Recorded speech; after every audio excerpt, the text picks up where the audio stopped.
favorite hero. He's a different kind of hero. We all know about those heroes with their big fancy weapons that they use to vanquish their enemies. There's Thor with his mighty hammer. And then there's Iron Man with his armored suit, just full of rockets and guns and all kinds of gadgetry that he can use to fight his foes. But my favorite hero is a different kind of hero. He carries no weapons. He will not hold a gun. What he has is a screwdriver. It's a sonic screwdriver, and it's good for opening doors, unlocking locks, and setting things free. He doesn't have big muscles like Superman. He can't run real fast like the Flash, although he does run very fast, often away from danger and sometimes into it. He does have two hearts, and his two hearts allow him to have double the love and to care so much more than we humans and beings with only one heart can imagine. He has not a fancy jet fighter plane with rockets. He does have a spaceship.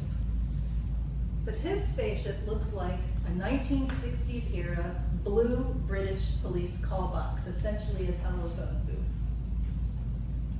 It's called the TARDIS, T-A-R-D-I-S, and that means time and relative dimension in space, and that means it's a very special call box. He has traveling companions, usually humans, and when they first meet them, he often has to inveigle them to get inside the box. And they will look at this box, and they will step inside it, and they gasp, "Oh my God." And then they step outside the box, and they run around it, because they can't believe it when they step back in. It's bigger on the inside. It's just a police call box on the outside, but on the inside, it's huge. It has a library and a pool and an engine room and rooms and rooms. It's the TARDIS. Now he travels with companions because he needs them. He needs them to remind him that he is awesome and special and how many lives he's saved and how many worlds he's saved. Because you see, he's a Time Lord, and they live for a very long time. And they regenerate up to 12 times when one body dies, and it can live for a couple hundred of years or hundreds of years. He regenerates into a new body, new face, new hair, new clothes, but always the two hearts. And the companions have to remind him how wonderful he is because he has a deep, darkest secret. He is the last of his kind. And he's the last of his kind because he destroyed his own homeworld, Gallifrey. You see, the Time Lords were in a war with the Daleks. Daleks are beings more machine than organic, and they have but one mission: exterminate, exterminate, exterminate all life in the galaxy that is not Dalek. Not just the galaxy, but all the worlds and all the galaxies and all the universes. And their greatest foe was the Time Lords. They were the only ones who could stand between the Daleks and the rest of all life and save us. And they were losing the war. And the Dalek fleet, the entire Dalek fleet, surrounded the home planet of Gallifrey. And the only way that he could defeat them was to destroy his planet. And they chose him to set off that bomb. And in that explosion, the Dalek fleet was destroyed. But it also came as great sacrifice.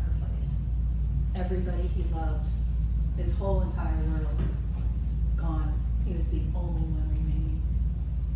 Two hearts to break over and over again. Hundreds and even thousands of years to remember and feel that loss. And so he gets companions to travel with him, and they remind him of the good that he is, and the good that he's done, and all the worlds and all the planets that he has saved. But in the end, they always leave him too. Some of them want to go on with their lives. They get tired of running into danger all the time, and they want to settle down. into their lives. Some of them he leaves behind because he can't bear to watch them age and die. Because we're only human and we have such short lives. And his goes on for so long. But he cares and he saves us again and again and again. And he's been saving our world for hundreds, even thousands of years. And this is why he will always be my favorite hero. And I will always be listening for the TARDIS. Meilani Toastmasters.